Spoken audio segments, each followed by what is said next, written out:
Okay, thank you, Frank, and it's great to be back down here. I was keeping my one eye upstairs. You know, I'm gonna move this coffee because I don't want to.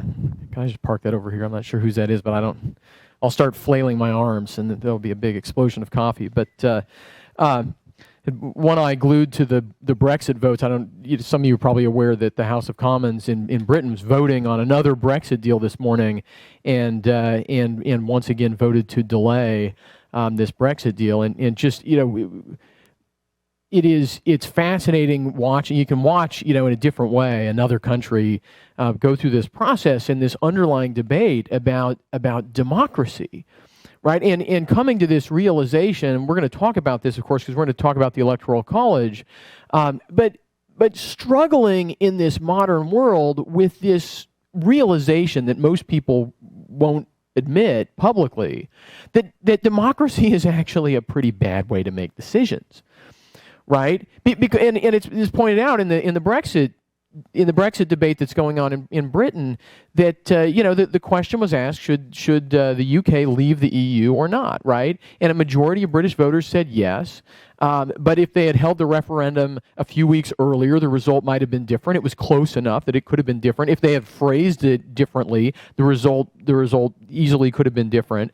And if they actually put any particular plan on the nationwide ballot in the UK, probably any of those plans would have failed, right? Which gives cover to these members of parliament who are now delaying this process seemingly indefinitely, to say, well, you know, sure, my constituency supports Brexit, but they don't support this version of Brexit. Well, of course, you know, if you drive it down to make it granular enough, you're never going to find consensus on any particular plan like that. You've got to. I mean, this is why we have representative government, right?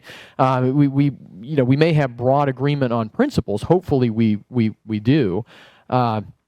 Probably we don't anymore, but that's how you run a republic, right? People coalesce around broad principles, and then you hire, you know, your hired hands go to your legislative body and make these decisions. Anyhow, I think it's fascinating to watch people grapple with this, because look, I mean, I think this is a good starting place, right, to talk about the Electoral College. People have had it drilled into their heads that democracy is this wonderful system, and one thing that we have to do is help people understand that, look, democracy is a necessary evil, right? If we were all, you know, to make it super mundane, right? If we were all going to order pizza in this room, it would be crazy to say, well, you know, here's 5 different kinds of pizza. We're just going to take a vote, and then, you know, we need to order 10 pizzas. So whatever 38% of the people in this room want, if that's a plurality, we'll just order 10 of those same kind of pizzas, right? That would be a democratic way to make the decision. That would be crazy, right? Of course, what you try to do is you figure out, well, you know, do you have, you know, enough people that want this kind and that kind, and what you really want is to make the decision on a local level, right? And to make the decision, I mean, maybe everybody can get what they want if you do it that way. If you have a democratic election for a decision, then you know, 49% of the people might lose. Or if you have more than 2 choices, if you have 3 or 4 or 5 choices, a lot of people might lose. And we're going to get to that when I talk about election systems in other countries. When you look at countries that actually have national popular votes for their chief executive, oftentimes what you find is they are less democratic in a certain sense than our system is here. But let's start at the beginning with the Electoral College. I'm going to do a couple things. I want to talk about the Electoral College, why we have it. Talk about this national popular vote effort that is very serious out there, trying to hijack the Electoral College, and I think hijack is exactly the right word for this. And then talk about where we are in this fight and what you can do in your states to help us win this fight. But let's start with the Electoral College, because this to me is one of the things that makes this whole debate fascinating, because the framers of the Constitution debated all kinds of ways to elect a president. They had all kinds of different ideas. And they really weren't sure. And of course, this starts off at the Constitutional Convention. We'll just walk through this convention a little bit. It starts off at the Constitutional Convention with the Virginia Plan, which is a parliamentary model. People sometimes kind of, don't talk about it that way, but the plan was for Congress to elect the president. That's a parliamentary model, right? That was what was in the Virginia plan, and it had one person serving as president, but they first had to kind of sort that question out, because there were some people who said, are we really going to have one person be president? Shouldn't it be a committee? Shouldn't we do something different? And so they delay the question of how the president should be elected and work through this issue of, should we have just one president, or should we have some kind of a committee? Should we have one president but have some kind of executive, like a cabinet that has real power? And they work through all this, and they decide, no, we want to have an executive branch that has real power. And this makes a lot of sense with their experience in the Revolutionary War, where they saw, Congress, they didn't have an executive in government. They had George Washington, the executive in the army, right? But they didn't have an executive in the Continental Congress, and it made life pretty hard for Congress and for everybody else working under that government. They decided we want to have a government where we have one person. The buck stops there, as Harry Truman said. And so then they come back to this question: well, how should we elect this person? And nobody was happy with the parliamentary model, because they recognized that if you, in a parliamentary system, your chief executive just winds up being the lackey of your legislators. Right? You don't really have that separation of powers that the framers of the Constitution wanted. They wanted these three distinct bodies of government that could clash with each other and hold each other accountable. And hopefully these three bodies are all defending the Constitution in their own way. So they said, look, we don't want the president to just be the lackey of Congress, and we want the states involved. So maybe we'll have state governors elect the president. But then they came back to the same thing. Well, we don't want the president to just be the lackey of any body of politicians, whether it's members of Congress, whether it's members of, whether it's governors of the states. People start bringing up, well, maybe we should just have a direct election. Maybe we should just have a national popular vote. And this comes up, and there's all kind of concern about that. I'm gonna hold off talking about that until we get to the end of the convention here, because Madison puts it really succinctly. But they say, well, not a popular election. What if? And this just shows, the framers were out of the box thinkers. The craziest idea they came up with, as far as I can tell, they said, well, Congress is there. We don't want the president to be the lackey of Congress. We don't want a bunch of corruption. But what if we have members of Congress draw lots, and the chosen ones, we lock them in? This literally, you go read the notes, Madison's notes from the convention. We lock those members of Congress in a room, and we don't let them out until they choose the president. So, so they could, they didn't say, but I assume you'd have a puff of white smoke, right, that would come up from the Capitol dome or something. This it's an innovative way to think, well, how can we have Congress do it, but avoid the corruption? No, that's not going to work. So they eventually get to this point, and this comes up during the convention every couple of weeks, and they kind of talk about it. Nobody's happy with any of the proposals, and they park it and then come back to it a couple weeks later. And finally, toward the end of the convention, Madison says, look, he says, I like the idea of a national popular vote. I like the idea of a direct election. Madison was from a big state, and Madison also was, he wanted the power to be with the people. He says, I like the idea of a national popular vote, but it won't work. And here's why. And it's not, by the way, the New York Times has said, well, we should get rid of the Electoral College because it's a relic of the quill pen era, and it's about slavery. And, I had this debate in New York about a month ago, and a woman came up to me. She said, well, you didn't address the fact that we all know this is just about slavery. And I said, my guess is that any part of the Constitution that you personally don't like, you think is about slavery. And every part of the Constitution that you do like, you probably think is not about slavery. And I don't know that we should have this conversation. I don't think we're going to get anywhere. She muttered something about me being a racist and wandered off.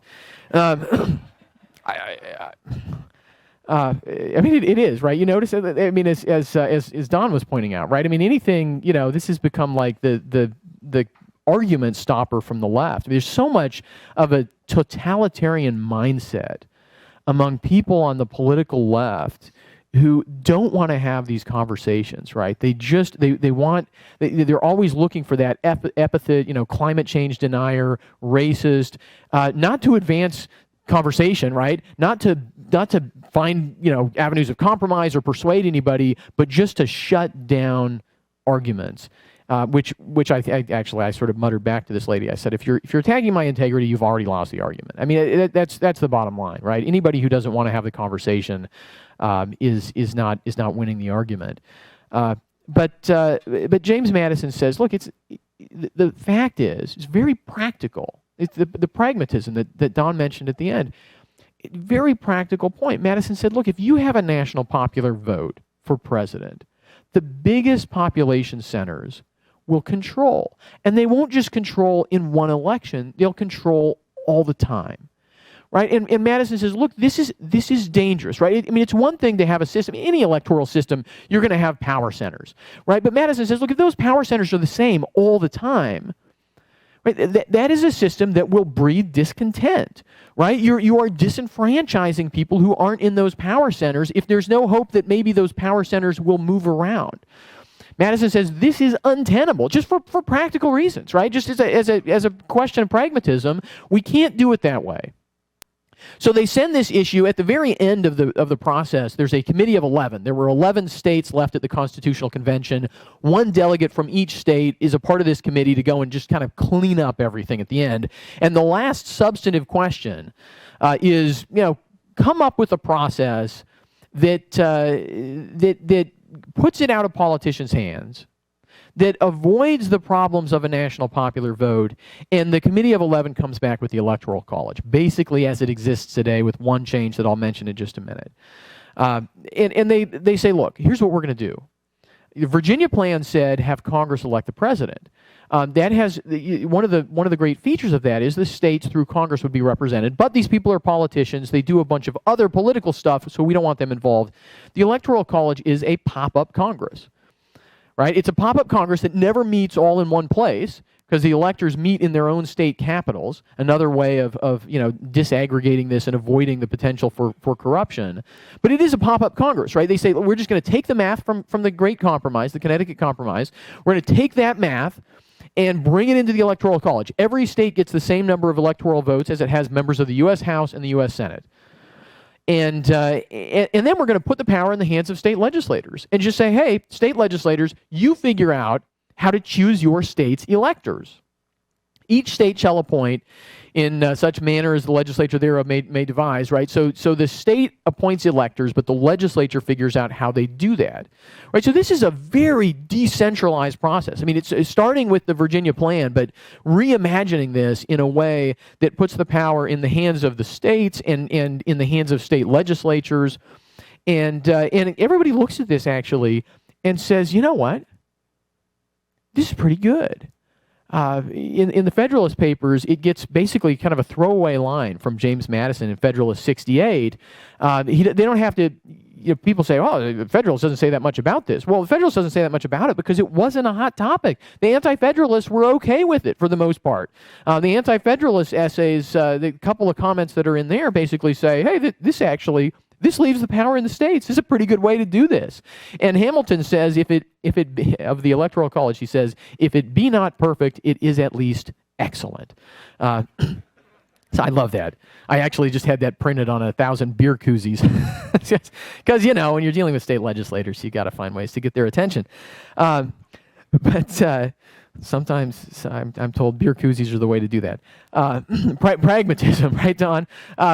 But this is basically something that wins broad agreement coming out of the Constitutional Convention. The only problem is, and the only thing that has to be changed with the 12th Amendment in 1804 is that they initially said everybody just, the electors would cast votes just for president, and then whoever comes in runner-up would be vice president. And most of you probably know the history.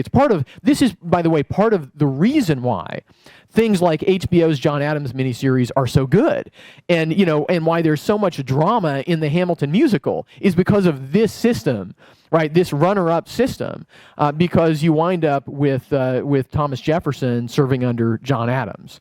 right? And you wind up with then the deadlock between Thomas Jefferson and Aaron Burr. It's all because of this. And the framers look at this, and to their great credit, they say, "Oh, we made a big mistake. This is not good." And so they passed the 12th Amendment, where electors now cast a vote for president and a vote for vice president, right? And so you don't have the runner-up. It'd be like if Hillary Clinton had become Donald Trump's vice president, right? It'd be, the media. If the media really thought that through, they'd probably try to repeal the 12th Amendment.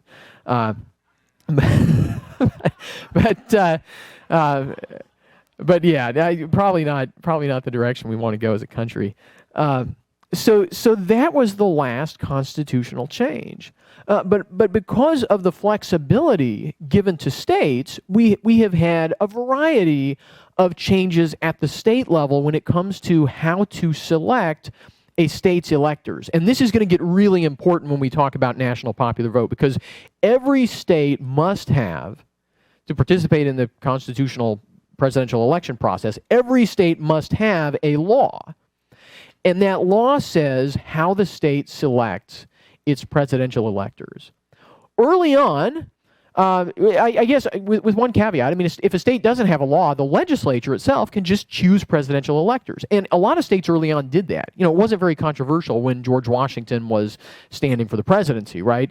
And this is, this is part of why this seemed like a pretty easy question, or an easier question toward the beginning of our country, right? George Washington was going to be president. It's pretty straightforward. But states began to experiment with other methods. And these included creating Electoral College districts, right? So if a state has, if a state had 8 members of the House and 2 senators, then the state legislature would draw 10 districts and elect a presidential elector from each of those districts. That's one way that states did it. Or you could hold a vote and you could say, well, 60% of our people went for this candidate, 40% of our people went for that candidate. So we're gonna give the closest approximation of 60% of our electors to that candidate, 40% to this candidate. You could do it the way Maine and Nebraska do it today. Maine and Nebraska use their congressional districts. They elect one presidential elector from each congressional district, and then the remaining 2 they elect statewide. But pretty quickly in our country, most legislatures figured out the way to maximize a state's political power in the presidential election process is to use winner take all, right? Where you have an election in your state, and unless you live in Maine and Nebraska, this is how it works in your state. You have an election in your state, and whichever candidate wins the most votes, that political party's slate of elector nominees are elected to be that state's presidential electors. And this is just like any other election process, right? The Secretary of State in most states, at least, the Secretary of State looks at the election returns, and in a presidential election, looks at the election returns for the presidency. Some states actually list the electors on the ballot. A lot of states don't list the electors on the ballot anymore, which I think is unfortunate. I think it's part of why a lot of Americans have forgotten how this works. But either way, right, the Secretary of State looks and says, okay, Donald Trump got this many votes, Hillary Clinton got that many votes, and Donald Trump got more votes. So I literally look as a Secretary of State, and the Republicans in my state have nominated these 7 people to be presidential electors. Well, these people they're elected. And the Secretary of State sends those people each a certificate of election, just like the Secretary of State does for elected state legislators, elected state attorney generals. They are an elected official, a federal official. So like a member of Congress or a U.S. Senator, they're a federal official elected at the state, except that they only have one job, right? They get together on the first Monday after the second, or the first Tuesday after the second Monday, something like that, defined in federal law, in December. They get together in the state capitol, and they vote for president. They cast their electoral vote for president and for vice president. That's how this process works. So every state today has this law that defines that process for selecting electors. And as I say, 48 states plus D.C. do it winner take all. Maine and Nebraska do it by congressional district. Now, states also have some states have another law. I'm going to bring this up because some of you may have seen that there's litigation over the question of whether states can tell these electors how to vote. Right? Now, this doesn't usually matter because the electors are party nominees, right? The Constitution Party, where you're on the ballot, you will nominate presidential electors, right? And those people are going to be people you know. They're going to be people in this room, right? They're going to be people who, if the Constitution Party wins in your state, right, they're going to vote your way. Right? Republican electors almost always vote for the Republican nominee. Democrat electors almost always vote for the Democrat nominee.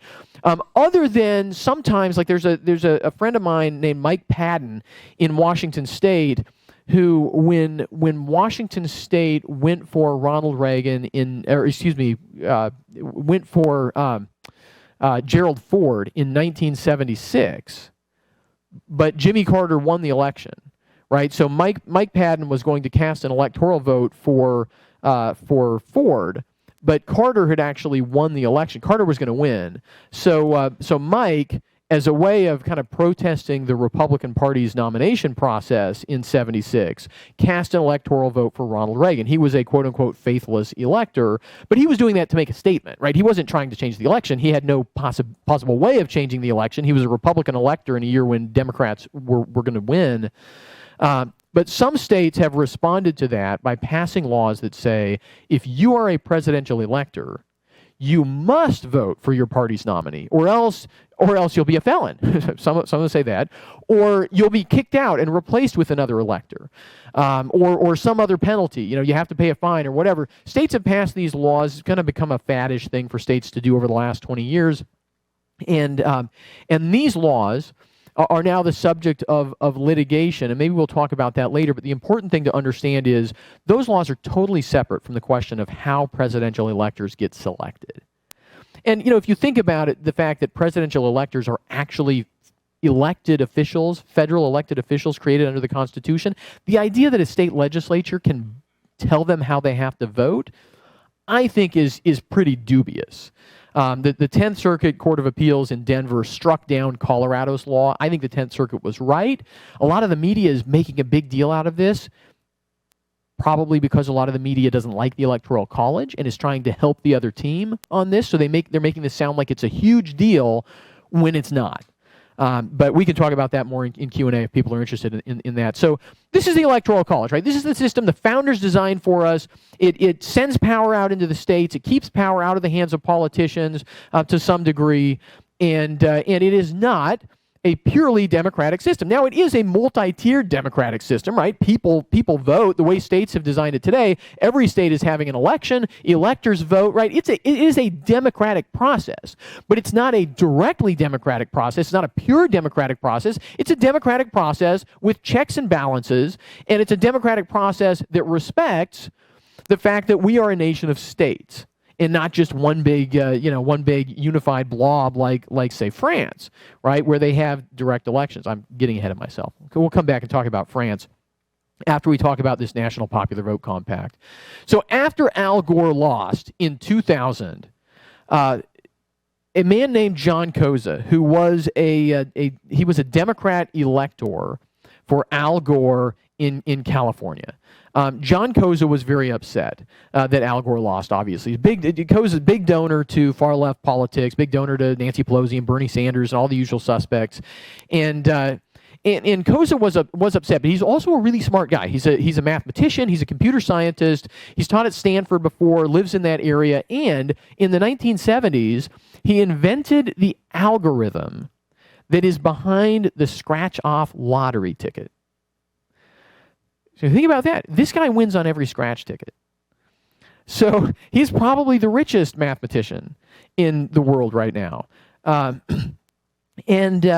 He spent the 1980s, so he did this in the 1970s. He spent the 1980s traveling around the states saying, hey, you should adopt a scratch-off lottery. It'll solve all your education funding needs.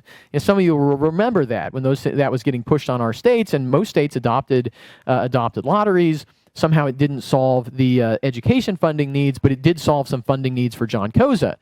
And so he was looking after 2000 for some way to get rid of the Electoral College, but he knew that amending the Constitution was out of the question, right? He did not, there was not a national consensus sufficient to amend the Constitution. He came across these two law professor brothers, a couple of other very smart guys, Vikram David Amar and Akhil Amar, who you may have seen these guys on MSNBC or CNN or whatever. I mean, these are law professors on the left, but some of the smartest lefty law professors out there, and they had an idea. They said, and you got to give them credit for reading the Constitution and really thinking about it. They said, what if we could get states to just ignore how the people in their own state vote, and instead select their state's presidential electors based on the national vote, right? So the Secretary of State doesn't look at, well, how did people in Oklahoma vote, or how did people in Pennsylvania vote? But the Secretary of State, basically gets on the phone or on the email and tries to collect the vote totals from all the other states, and then select, the state's electors would be elected based on that national vote total, right? Now, this is very clever. It's quite possibly constitutional, right? Uses this power. I mean, the framers of our Constitution never imagined that state legislators would silence their people and give away their voice, right, to voters in other states. I mean, this would be just mind-blowing to the framers. Which, maybe there are some implicit limits. Maybe the fact that the electors belong to the states and the legislators just get to determine the manner of appointment. Maybe there's an implicit, I think there's an implicit limit on that legislative power in there, and that NPV is probably an abuse of that power. But I'm very doubtful that a federal court would strike it down. Which is why I'm working so hard to stop this at the state level. So national popular vote, John Koza put his money behind the idea of these two liberal law professors and started going to the states saying, look, here's a way we can essentially get rid of the Electoral College, but really hijack it, right? You're not really getting rid of it. You're hijacking it to use it in a way that the framers rejected, right? They considered a national popular vote. They rejected this idea. And they come up with this interstate compact. They start taking it around to states. Very quickly, they get states like Illinois, Maryland, California, New Jersey, Hawaii, Vermont, Massachusetts, right? All the usual suspects. The District of Columbia. They have at this point picked up. They picked up basically all of the solidly blue states, right? Have joined this compact. And we launched Save Our States, this effort to stop national popular vote, in 2009 after having worked on it for about a year before that. And we were able to, with the help of some events going on in the political world around us, to basically fight national popular vote to a standstill by about 2011. Where they had picked up all these blue states. We were still keeping them out of some blue states like Oregon, Delaware. They had not been able to pick up those states. We had found that while Republicans tended to be pretty good on the issue, some Democrats actually were very good on this issue as well. Basically fought them to a standstill until 2016. And in 2016, obviously, this became a political flashpoint, right? Instantly, the National Popular Vote Compact movement had grassroots, the resistance, right? This became an emblem of the resistance to Donald Trump. And then in 2018, what really has been problematic is that the left won a lot more power in state legislatures, right? And so they won a trifecta, control of both chambers and the governorship in Colorado, in New Mexico. They won the legislature in Maine. They won the legislature in they won a trifecta in Maine. They won the legislature in New Hampshire. They won a trifecta in Nevada. And all of a sudden, and they shifted a lot of legislatures like Delaware and Oregon even further to the left.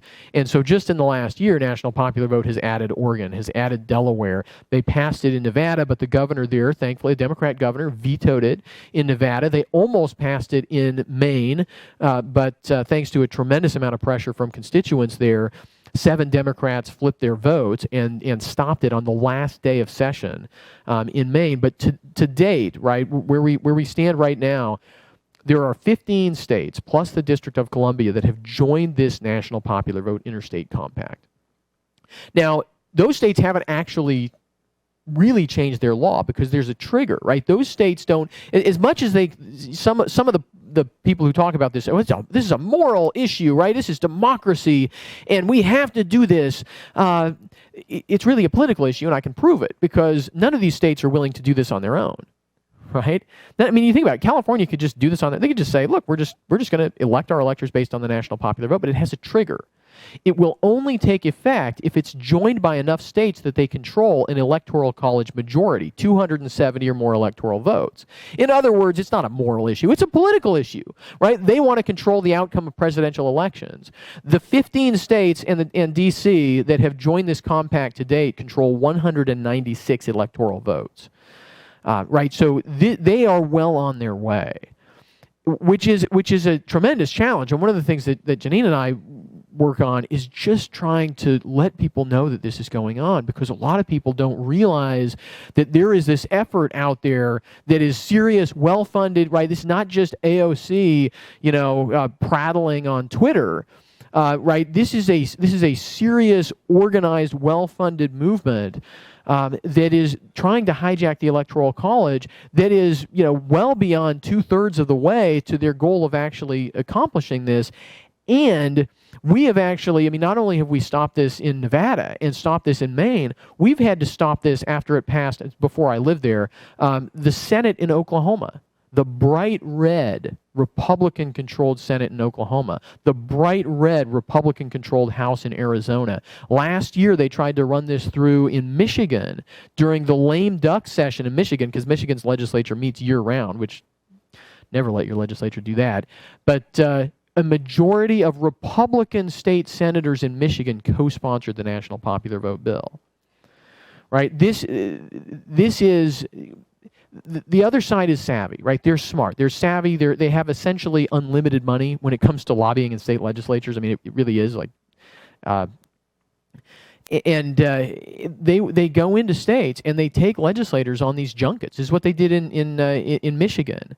They took about 24 Republican legislators, all Republicans, right? They know they can get the Democrats most of the time, right? That's not hard for them, especially after 2016. We had Democrats in Nevada who didn't really like it, but they voted for it because they didn't want to be accused of not being with the resistance, right? But they took these Republicans in Michigan to Hawaii, put them up for a weekend, fancy resort, took their spouses, right, offered them massages, paid for their drinks, and they have a handful of Republican paid lobbyists, people like Saul Anuzis, who used to be the chairman in Michigan, people like Michael Steele from Maryland. They get these people there. And it's like a little charm school. It's very savvy, right? I guess sort of, if you don't have any ethics at all, it's textbook lobbying. Because they get these people isolated, tipsy, and they surround them with people who are all nominally their friends, who say, I believe this is a center-right country. Don't you think this is a center-right country? Don't you have enough faith in your ideas that you're willing to put them to a real vote, a national vote?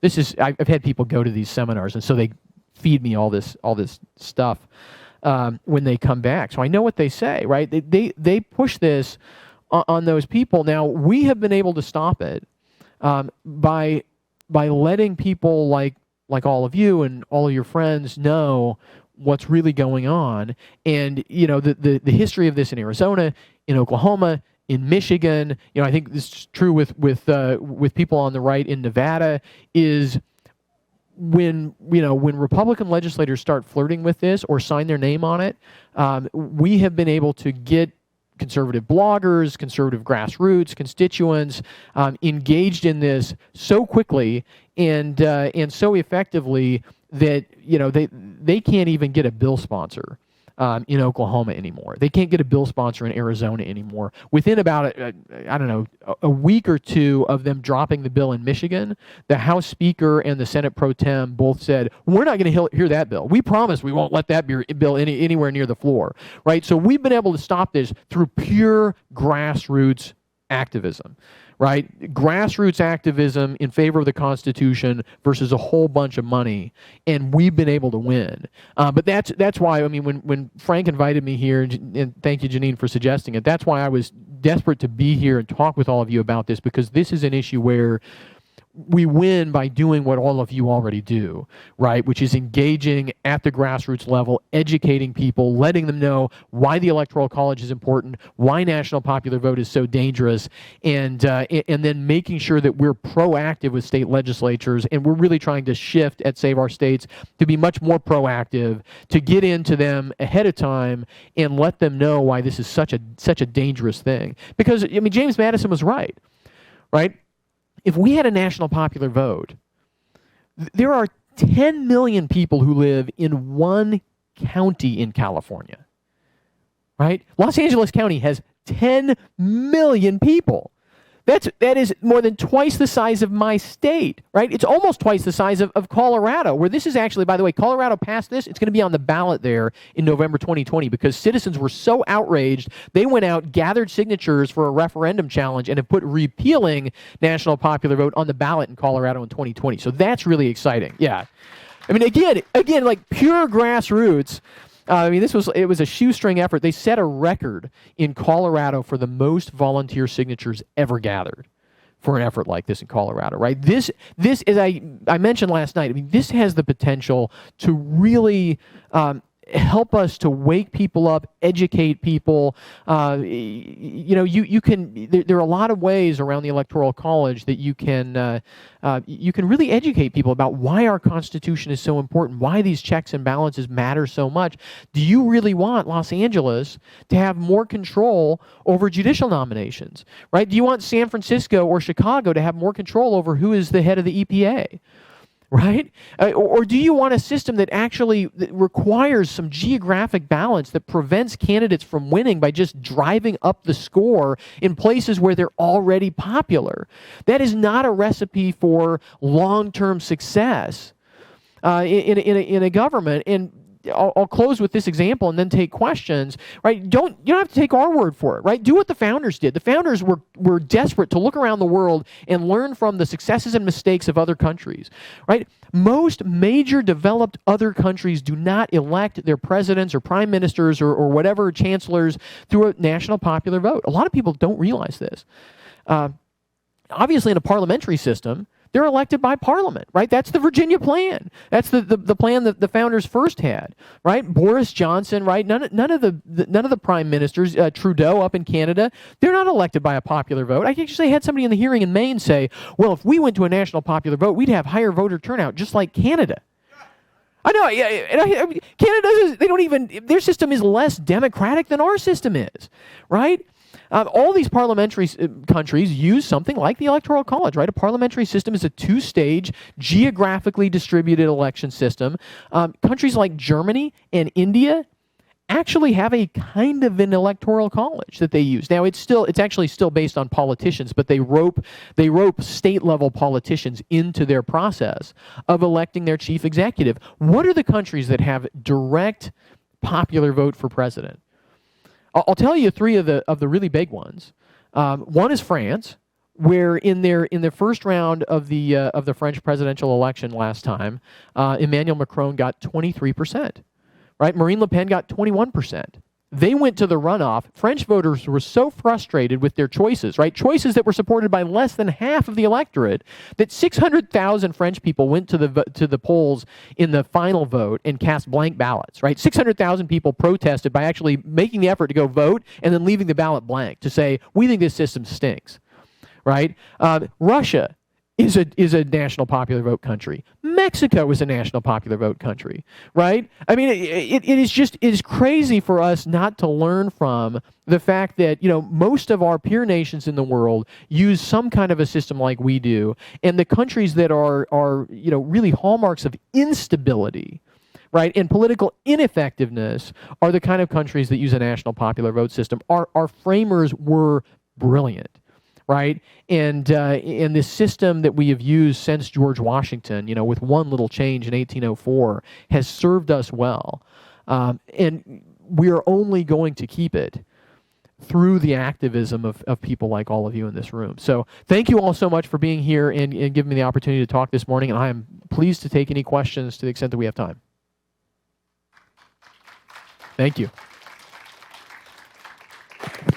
Thank you. we'll have time for maybe just 2 questions because people need to check out, and the hotel's given us, we have to be checked out by noon.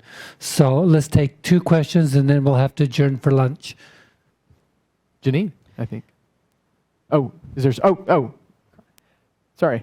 Ladies first. Okay. We got our 2 questions lined up. As you outlined, we know that most of the heavily Democrat states have now signed on to national popular vote. That means that now purple and red states are the targets. Can you expand on what national popular vote is doing to turn those states? Because we are very close to achieving this horrible compact. Yeah, so I can just run through some of the states that are in their crosshairs right now. Number one concern going into 2020 is New Hampshire, because in New Hampshire, because of the rules, it is guaranteed a vote on the floor. Now, it looks like most New Hampshire legislators are on our side on this, but it'll get a floor vote. So that's a big concern. Other states that we're really worried about, I mentioned Michigan. I think we've made it radioactive enough in Michigan that we don't have to worry for 2020, but we're concerned about that. Virginia has their legislative elections next month, and it looks like, I mean, that could actually become a trifecta state for the Democrats after this election. That would be a huge concern if that happens. Virginia's a relatively big state. Minnesota is a concern. Now, looking kind of beyond 2020 into 2021, we're concerned about Georgia. We know that National Popular Vote is very active right now in Georgia, lobbying down there. Alaska is a state that they have targeted in the past. Obviously, Arizona is still a concern, and they've been in Ohio. They've been pretty heavy in Ohio. I think I mentioned Minnesota already. And the reality is, they really are everywhere. I mean, they sent lobbyists into Oklahoma this year, which was a wake-up call to me. They didn't have any. I mean, the guy they tried to get to be a bill sponsor just called me up and said, "Hey, they're trying to get me to do this. Like, I shouldn't do this, right?" I said, "No, you shouldn't do this," and he didn't. And they're not going to have any success in Oklahoma, but they have so much money, right? They're just they literally. They probably have lobbyists in every single state, every single year, just looking for that. It's going to be a Republican legislator, typically a young Republican legislator who is viewed as being very conservative, but is not really grounded in principles. They did this to me in Nebraska. They found a guy who everybody's like, "Oh no, he's a great conservative champion. He would never support anything like this." And he's not in the legislature anymore. He was a rising star 4 years ago, and we got rid of him. Yeah.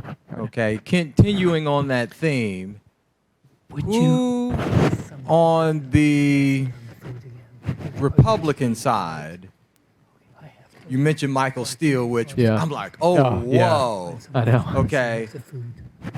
Who are our adversaries there? And in particular, if you have a minute to share about what's going on in Georgia, please do. Yeah, so, I mean, all I really know about Georgia right now is that they've done some of these junkets down there, and their lobbyists, I think they have state-level lobbyists there now. My legislative director is working on going down there, and I was just on Wednesday. Yeah, I'll do that. And there's a legislator there, Mike, somebody, former state senator, who does a video podcast, and I was on with him on Wednesday talking about this because they're really concerned. So I just got word of that this week. The Republicans who are really problematic on this, I mean, Steele, I believe, is still on their payroll. He's been on their payroll for a while. Saul Anuzis, Saul Anuzis was Michigan Republican Party chair in 2008. The Republicans didn't do well, and he blamed it on the fact that the McCain campaign had pulled money out of the state of Michigan. So he defended his poor results in Michigan by saying, well, it was because of the Electoral College. And as soon as he voiced that publicly, the NPV guys came to him and said, hey, you should sign on with us. We'll pay you a whole bunch of money to say that everywhere.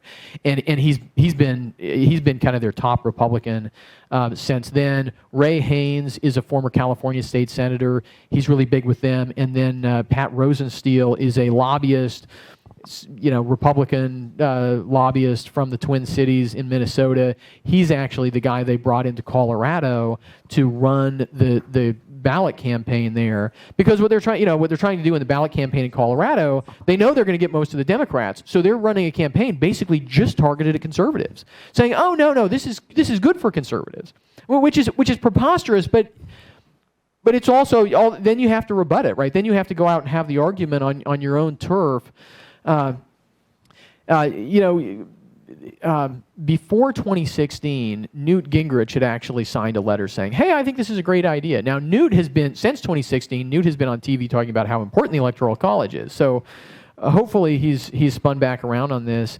Interestingly enough, the guys who are really good on it, one of the guys who's really good on this is Mitch MCConnell. Mitch MCConnell is really good on the Electoral College. It's something that he just cares about, understands. He's from Kentucky. So he's really good. And then, most of your Jim Jordans and guys like that are just really solid on this. If they're really principled constitutionalists, I've been doing more meetings on the Hill this year to try to make sure that's the case and get some of those guys engaged. And, every answer I've got so far is, these guys get it. They're not super aware of what's going on.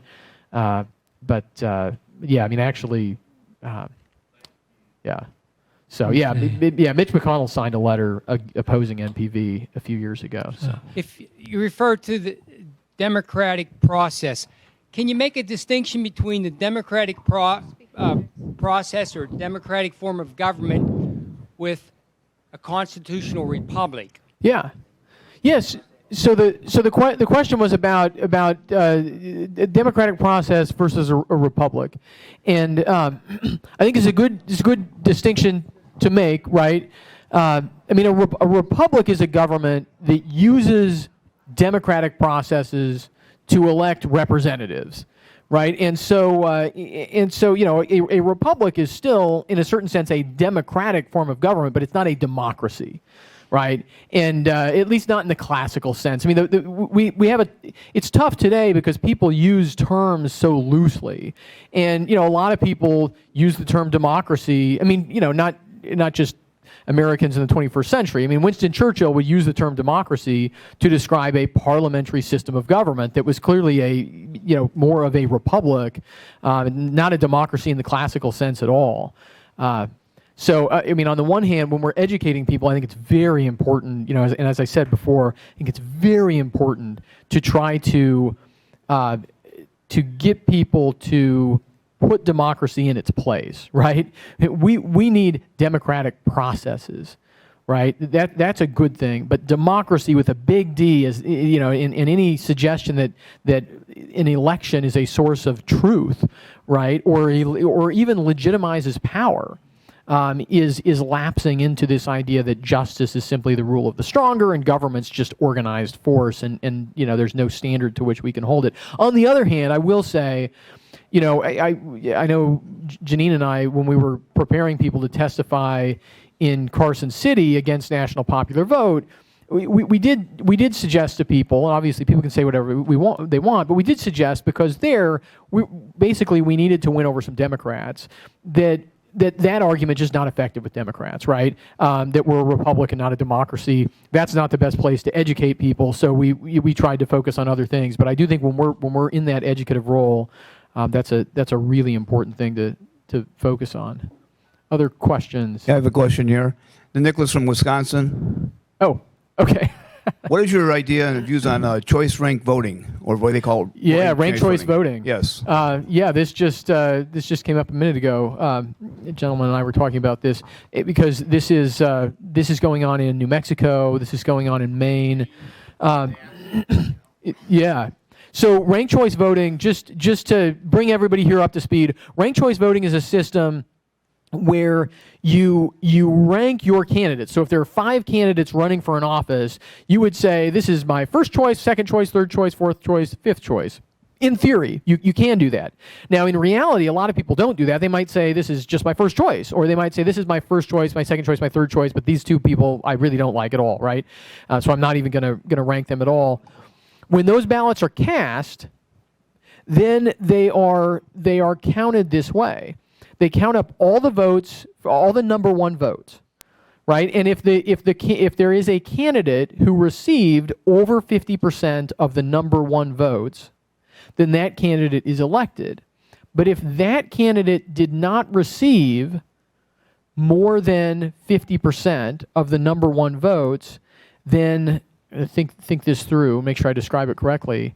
They take the candidate with the least number one votes, they strike that candidate out, then all of the people who put that candidate as number one, their number twos become like number one, right? And then they recount the vote again, and if with those, with the least popular candidate thrown out, if that gives somebody 50%, then that candidate's elected, and if not, then they take the candidate who got the second least vote, strike that candidate out, you kind of think through how this works.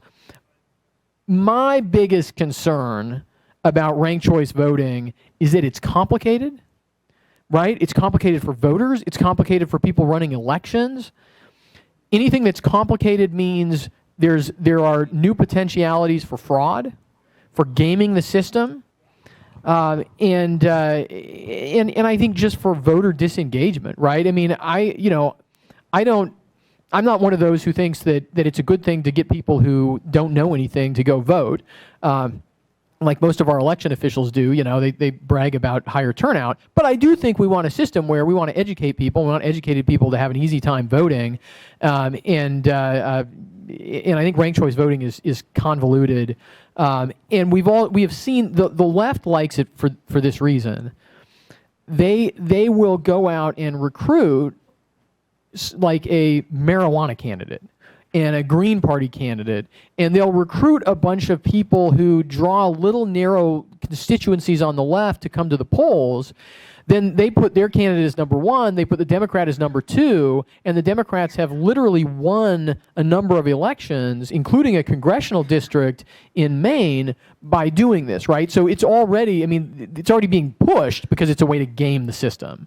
To benefit the far left. And that's not to say that people on the conservative side couldn't try to game the system the same way, but there again, then you just have a system that's being gamed, and it's pushed as part of the left's democracy agenda. And I think, like so many pieces of that democracy agenda, I mean, it's just another way for them to try to win elections. Well, they came to me to ask them to help get on the ballot in several states. My concern is they were selling it that third-party candidates won't have to get petition drives. Yeah. Which is great for us, but it's eerie to say that we'll get on the ballot, we'll win, because they'll stack up more people on purpose to stop us from getting votes. Yeah. Yeah, I mean, I don't, I was, from the perspective of the Constitution Party, it's always I don't know. It's hard to evaluate whether a system like that is going to be beneficial or detrimental. I think, in some ways, I mean, just to be really blunt, right? It would make it so, like for the Democrats and the Green Party, right? This is kind of a way for the Democrats to get a benefit from the Green Party. This would give the Republicans a benefit from the Constitution Party, potentially. Right, because if you all turn people out who wouldn't show up otherwise, assuming those people put the Republican as their second choice, right? I mean, this is the strategy the Democrats are trying to use. So from a Constitution Party perspective, there could be a benefit. I think in general, it's no petition drives. In general, though, I do think I worry about going down that road toward a more convoluted system. Yeah. Hi, Mr. England. Thank you for your time with us. I'm JW from New Mexico. I liked your statement about making MPV radioactive. And I guess you have sources that we can contact you and to help kind of these grassroots campaigns because many of us don't have lobbyists or people in place with full-time connections with a lot of our legislators. And so I think that's a great strategy. What I was thinking after you brought that up is, New Mexico did pass MPV in 2017, and our governor did sign the compact. We're one of those 15 states. And so we need to start this repeal action, as you had mentioned to me earlier, because ballot access or not, it sounds like our electorates have sworn to where they're going to give those votes. Is that what I'm understanding? Yeah, I mean, if it hits the trigger. So, in a state like New Mexico right now, this national popular vote, and this is kind of an interesting facet of this whole issue. It has no effect, right, in New Mexico. We've talked to some Democrats in Massachusetts who have said, we just realized this. Legislators, they said this was passed in Massachusetts before we even got elected. We don't really know anything about it, and they were interested to hear our side of the story and maybe have some hearings to reconsider it, because it has no effect, right? Nobody even knows it's on the books once it happens, until they get enough states that they control 270 electoral votes. But yeah, I think that on election issues like this, and particularly on national popular vote, we need to make this like the Second Amendment, right? Even people on the pretty far left are somewhat circumspect about messing with the Second Amendment. Now, it seems like a little bit less this year, because it is. So many Americans know where they stand, and they stand with us, right? Or they stand a lot closer to us than they stand to AOC, right? And I think we need to make elections in general like that, election integrity, right? Americans should, when they hear somebody saying, I want to change the rules of elections, for elections, right? Americans should have this kind of gut reaction that this is probably going to be a bad idea. Whatever they say next is probably going to be a bad idea. And specifically on NPV, my goal is to make this like the Second Amendment, to make it so that people know when they hear somebody's trying to mess with the Electoral College, they say, no way, right? I know what you can try to sell it to me any way you want, but I know what you're trying to do is give more power to New York, Chicago, Los Angeles to make it more possible that AOC and Elizabeth Warren-style candidates can win the presidency in the future, right? And we need to help people get to that point where they just know what this means. And SaveOurStates.com is our website. We are just in the process of creating kind of an activist portal there that'll make it really easy for people to put this information in the hands of their legislators, write letters to the editor and things like that at SaveOurStates.com. We have a weekly email, and we've got a Facebook page that's pretty active, where we're trying to do everything we can to make it really easy to engage on this issue, because it can get super complicated. And one of the things that we do is we try to boil it down. I've even got a political cartoonist who does some political cartoons for us on this issue. So we try to keep it lighthearted to the extent that we can. So this made me change my question. Okay. Could you at least explore this good possibility of ranked choice voting?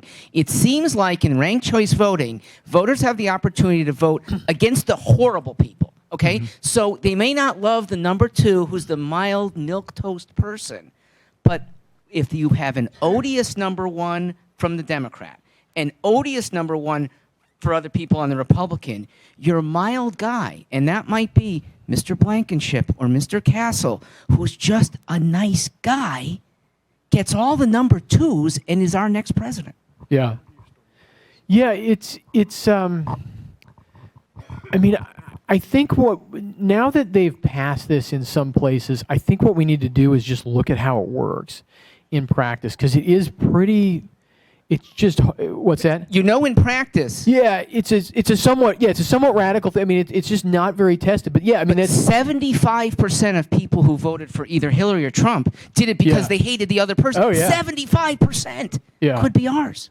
No, that's true. There are a whole bunch of different iterations like ranked choice voting. I think, approval voting is actually the one that I think is simpler, because you just vote for all the people you approve of, right? So in that, you're not ranking people, you're not rolling things over, in kind of having these automatic recounts.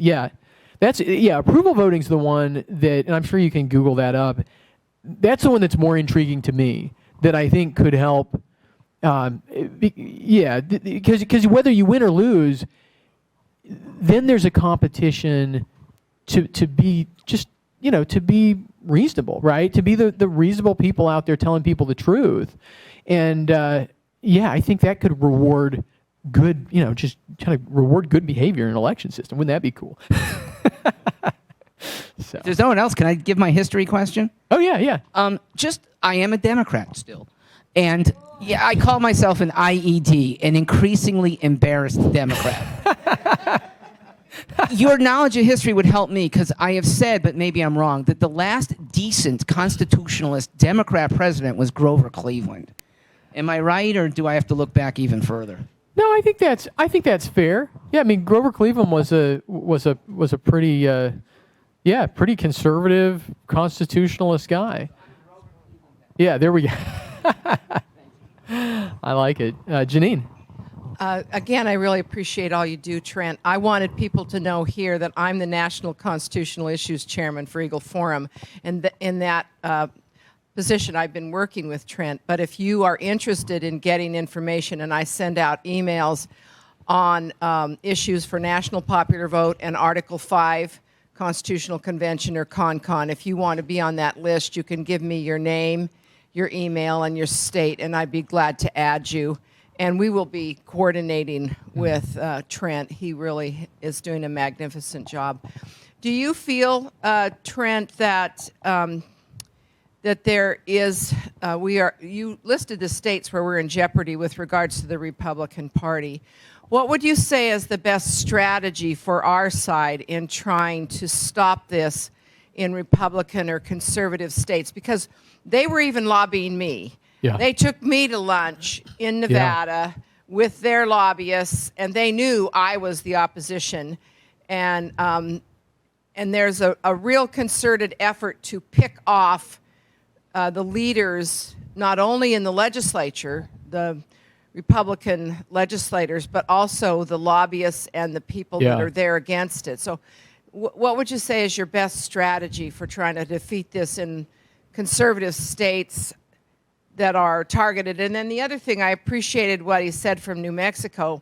I think one of the things that we can do in states where it's already passed, and you might be in one of those states, if we try to rescind in those states, it accomplishes a couple of things, and you might expand.